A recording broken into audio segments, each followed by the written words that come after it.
Bismillahirrahmanirrahim. Assalamualaikum warahmatullahi wabarakatuh. Waalaikumsalam. Alhamdulillah wassalatu wassalamu ala Rasulillah wa ala alihi wa mawalah.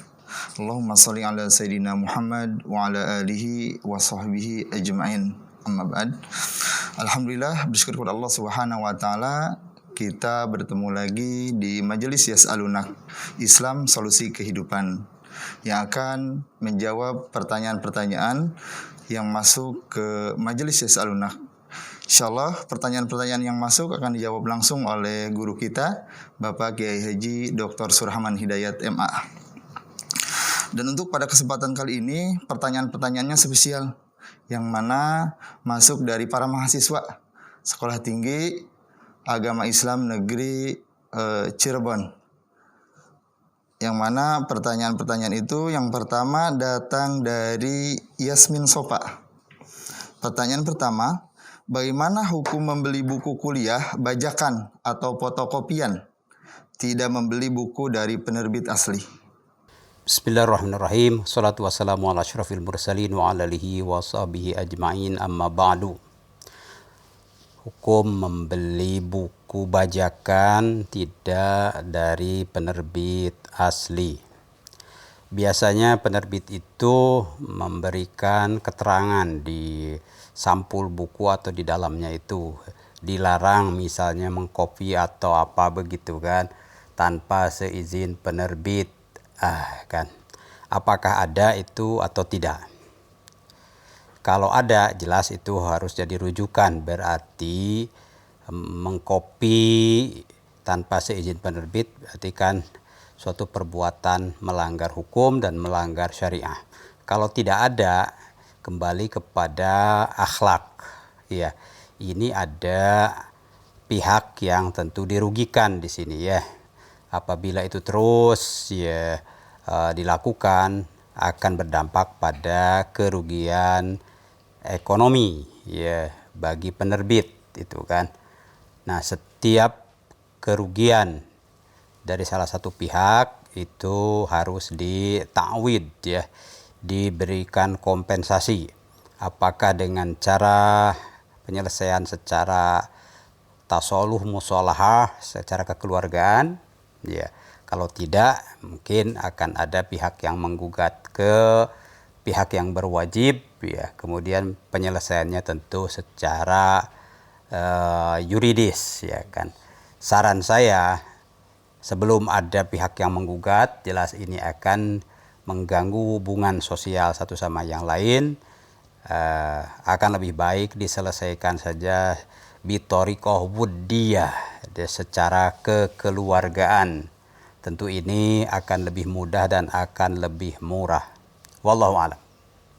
Pertanyaan berikutnya datang dari Muhammad Faris Al-Farisi. Ya, ini ada dua pertanyaan langsung. Yang pertama, bagaimana hukum jual beli kotoran hewan untuk keperluan bercocok tanam? Yang kedua, apa hukum jual beli followers di sosial media? Apakah sama dengan membeli suara dalam pemilu? Bismillahirrahmanirrahim. Para ulama fikih fuqaha telah membahas soal menjual beli sesuatu yang najis ya, kotoran ya. Ada mazhab yang lebih melihat kepada ya itu najis ya, maka itu haram ya. Tapi ada mazhab seperti mazhab Hanafi ya, mazhab Maliki itu lebih melihat kepada al-intifa, kemanfaatan. Toh tujuan daripada muamalah itu adalah merealisasikan kemanfaatan. Kalau itu manfaat berarti kan menjual sesuatu yang bermanfaat itu ya. Kalau betul-betul manfaat, asal syarat rukun jual beli terpenuhi, yaitu oleh penjual memang itu pemiliknya, oleh pembeli juga beli dengan harga yang disepakati, itu boleh. Tentang jual beli followers ya di sosial media ya kan, ini kan semacam ada tanafus ya, persaingan begitu ya. Siapa yang lebih banyak followersnya ya tentu akan mendapatkan manfaat, paling tidak manfaat moral ya kan, reputasi. Bisa saja juga ini rating, karena banyak followersnya bisa saja lalu didekati oleh pihak ya penerbit atau apapun ya, sehingga akan ada manfaat material finansial. Berarti jual beli followers ini ada dampaknya untuk ya reputasi ya, sum'ah ya, atau jah ya, sebuah nama ya kan. Ada juga bisa dampaknya untuk materi ya. Tentu lagi-lagi ya dalam muamalah ini soal apakah ada manfaat atau madorot ya kan. Kalau pihak yang membeli followers itu yang meraih manfaat, sedangkan yang lain yang disaingi secara nyata-nyata begitu ya, itu ada mudorot, dikiaskan dengan jual beli suara, tentu ini tidak seimbang ya, kiasnya kias adna. Kalau suara itu jelas ya manfaatnya kan manfaat politis, manfaat reputasi, manfaat akhirnya suara dan dapat kursi, yaitu, dan setelah itu ya dapat kursi kemudian dilantik dan seterusnya. Jadi memang ada kemiripan tapi tidak persis lah. Kembali ya, walaupun tidak persis seperti jual beli suara di pemilu ya, dan itu adalah dalam aturan KPU termasuk ke money politics ya, secara peraturan dilarang ya kan. Kalau ditemukan tentu bisa digugat, dan pernah kejadian dalam sebuah persaingan pilihan kepala desa di satu tempat ya. Saking semangatnya ya si calon kepala desa ini ya begitu bagi-bagi ya kan. Nah, kompetitornya pasang mata-mata lah kayak begitu kan. Ketangkeplah beberapa orang ya betul-betul mendapatkan amplop dari kompetitor calon kepala desa itu ya. Tidak sampai ya dibuka hasilnya, lalu digugat lah oleh kompetitor ini agar dibatalkan. Akhirnya ramai kan begitu, tapi akhirnya secara penyelesaian kekeluargaan ya sudah, si calon yang merasa memang bersalah dia bagi-bagi duit itu ya karena malu atau apa, akhirnya mengundurkan diri dari pencalonan. Itu bagus daripada dibawa ke ranah hukum, itu akan panjang ya kan. Ya poinnya tentu ya ini adalah sesuatu yang tidak sesuai dengan moral ya. Kalau ada pihak yang dirugikan silahkan minta kompensasi atas kerugiannya. Pertanyaan berikutnya datang dari Pak Is Anugrah ya.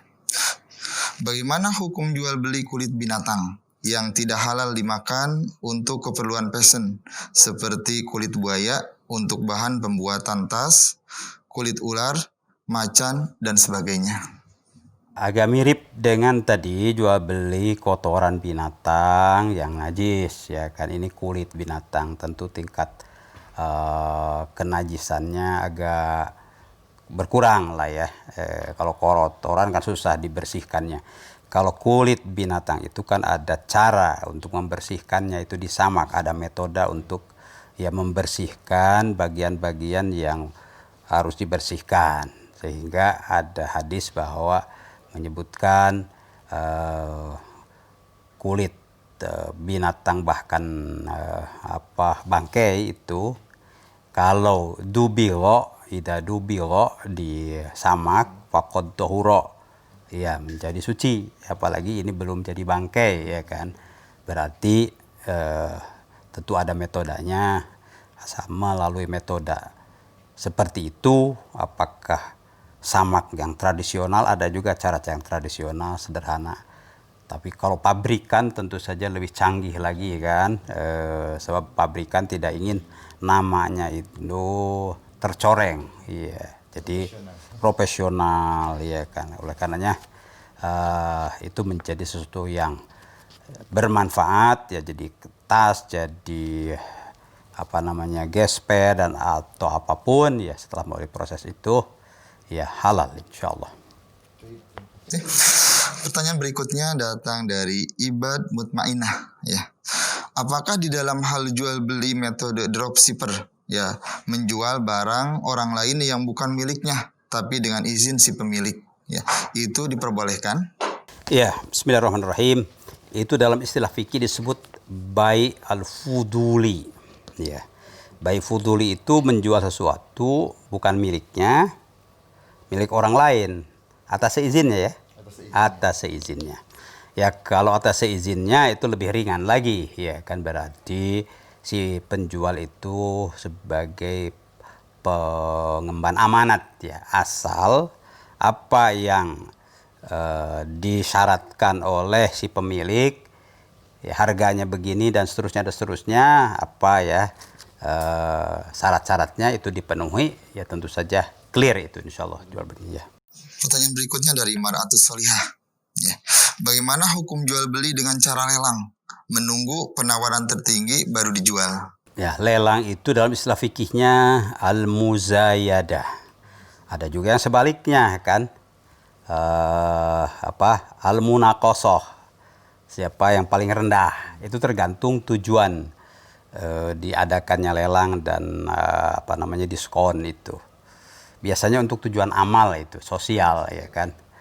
Karena ini barangnya bagus atau unik, ya, dimiliki oleh seorang tokoh lalu dilelang. Iya. Harga pertama sekian.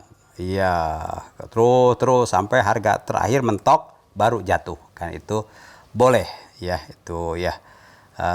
Pernah Rasul SAW juga semacam, ya, mengakui, ya, jual beli lelang al-muzayyadah ini ketika Abdurrahman bin Auf, ya, pedagang, ya kan, mendapatkan kiriman barang-barang dari Syam, ya.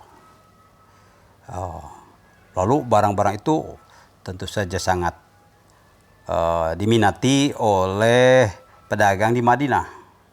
Ya, mereka pada mau, ya, barangnya terbatas, ya, yang berminat banyak. Akhirnya, ya, pada menawar, menjatuhkan tawaran tinggi, yang lain di atasnya.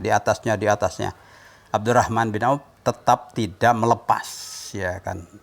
Wah, ya, masih ada lagi yang lebih tinggi, masih ada sampai, ya, yang tertinggi, ya, ada, kata Abdurrahman bin Auf, ini akan ada yang membeli yang paling tinggi, iya. Siapa? Yaitu Allah Subhanahu wa taala. Akhirnya, itulah, ya, barang-barang itu diinfakkan. Karena infak itu kan 1 kali 100, 1 jadi 7 jadi 100, 700 kan. Mana ada kan yang mau membeli 700 kali lipat, ya kan. Nggak ada, katanya, itu 100 atau apa, ya. Ada, kata Abdurrahman bin Auf, yaitu Allah Subhanahu wa taala. Itu memang luar biasa. Poinnya di sini kan tadi lelang, ya kan. Ya. Berikutnya dari Anika Hakim, ya. Bagaimana hukumnya menjual kosmetik untuk kecantikan, tapi kita tidak tahu kehalalan bahan-bahan kosmetik tersebut, ya. Kosmetik tersebut untuk pemakaian luar seperti di kulit ataupun wajah. Ya, jadi sesuatu yang majhulul hal, sesuatu yang majhul, tidak diketahui keadaannya, apakah ini halal atau haram, berbahaya atau tidak, ya. Tapi secara umum sekarang para pembeli, para konsumer itu makin selektif karena umumnya para penjual itu sudah mempromosikan terlebih dahulu, ya kan, dan berkompetisi juga. Tentu menjelaskan ini begini, ya, khasiatnya ini kan begitu, ya kan, bahkan termasuk persaingan itu menempelkan juga logo MUI, ya kan? Ini halal, tempelkan itu logo MUI. Nah, ini bagus. Jadi dalam kompetisi promosi itu bagus, sehingga majhulul hal, ketidakjelasan ya barang itu bisa dieliminir ya. Jadi kalau bisa ya dicarikan cara informasi, ya itu bagus. Kalaupun sampai waktu terakhir mau membeli, ya memang tidak bisa dipastikan nih ya najis atau tidak, ya kan, majhulul hal. Ya sudah, dia niatnya apa? Ya niatnya untuk penggunaan yang benar, yaitu badan. Kalau badan itu pakai sesuatu yang tidak baik, itu akan mengganggu juga. Dia tentu akan memilih. Dia tidak mungkin membeli produk yang akan mengganggu kesehatannya, ya kan itu. Nah, jadi zon, ya dugaan kuat bahwa ini ya saya sudah tanya ke ini ya aman begitu, ya sudah kan bismillah gitu. Jadi perlu paling tidak itu menanya, dan akhirnya zon, ya dugaan kuat ya. Pertanyaan berikutnya dari Asep Hendra Gunawan. Ya. Bagaimana hukumnya jual beli online yang tidak ada ijab qabulnya? Seperti kita beli di online tinggal transfer, terus datang barang tidak adanya ijab qabul sebelumnya. Apakah itu sah? Ya. Arkan al-bai', ya rukun jual beli di antara termasuk itu al-ijab wal qabul. Itu kesempurnaannya begitu ya. Tapi perkembangan zaman itu makin canggih, ya serba cepat, ya kan, ya ternyata itu sudah diantisipasi oleh para ulama dengan istilah bai'ul mu'athah, jual beli yang saling yang dari tangan ke tangan tanpa ada ucapan. Kalau ijab qabul kan ada kata-kata, saya jual ya ini sekian, ya saya beli sekian, ya salaman, kan begitu. Ya tentu kalau itu dilakukan untuk cara-cara sekarang kurang efektif, ya kan, karena sekarang perlu cepat dan seterusnya. Ya yang penting ya harganya jelas, ya kan, lalu yang membelinya jelas. Di Mekah saja kan ada minuman tuh di ajungan minuman macam-macam, ya kan. Kalau kita haus, ya ini 1 real, ini 2 real dan seterusnya. Ya, masukkan saja, plek begitu. Kalau lebih akan keluar juga kembaliannya. Itu kan mu'atoh juga, nggak ada ijab qabul kan, dimasukkan Pepsi atau apa akan keluar dia. Ya, itu sudah bai'ul mu'atoh. Persis lah seperti itu, ya kan. Asal jelas harganya, lalu ya jelas siapa pembelinya. Pertanyaan berikutnya ini agak panjang, biasa mahasiswa. Binti Sinta Nuriyah yang menanyakan, syarat jual beli salah satunya adalah orang yang mengadakan transaksi adalah orang yang memiliki barang ataupun uang. Rasulullah juga menyampaikan bahwa menjual barang yang belum kita miliki itu termasuk hal yang diharamkan. Pertanyaannya, saat ini banyak orang yang menjual barang secara online dan ditawarkan ke customer barang-barang dari sumber yang bermacam-macam. Ketika ada yang berminat, baru kemudian penjual membeli barang-barang tersebut untuk diserahkan ke customer. Apakah hal tersebut termasuk yang diharamkan?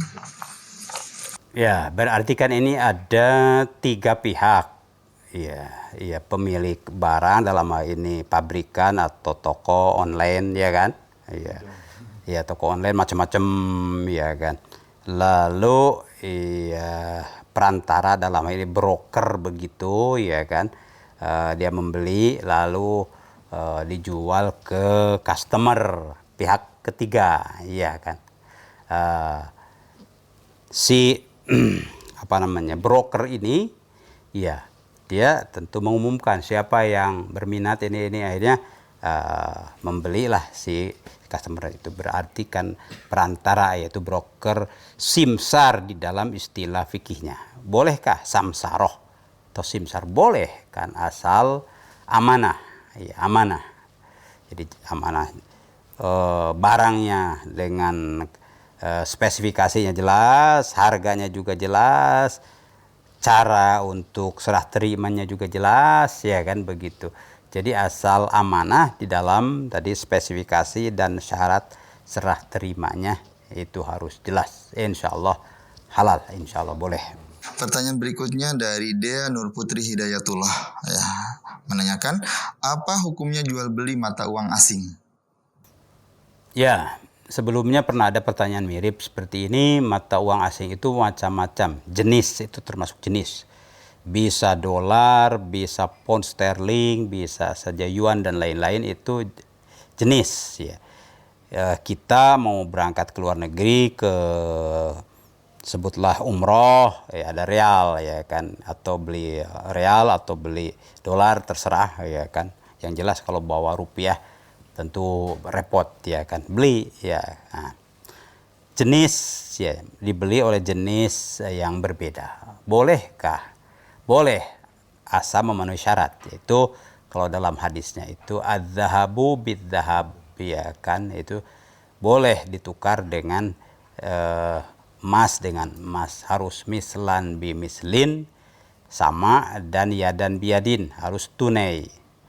Wa idza ikhtalafatil asnaf wa idza ikhtalafatil ajnas, kalau beda ya jenis, yaitu tadi dolar dengan rupiah, atau emas dengan perak, emas dengan tembaga, fabi'u kaifa syi'tum, maka juallah ya sesuai dengan harga yang kamu sepakati. Nah, kan, idza kana yadan biyadin, syaratnya satu, yaitu tunai. Artinya value today, istilahnya harga hari ini, bahkan harga saat ini, karena sehari juga bisa 2-3 kali ada rating. Nah gitu, jadi harus harga spot atau istilah lainnya itu. Ya, itu kalau berbeda jenis, rupiah dengan dolar atau rupiah dengan real. Boleh, ya, tergantung rate-nya, harganya. Bisa saja ada dua pasar, pasar resmi ya di bank atau money changer, ada pasar gelap juga kadang-kadang, ya kan. Terserah, asal kita jangan main gelap aja, kan begitu, ya. Terang kok itu memang udah money changer dengan izin, nah kita begitu. Kecuali kalau ngumpet-ngumpet, ya, yang menjualnya, ya kita tentu bisa bahaya, ya kan, secara keamanan.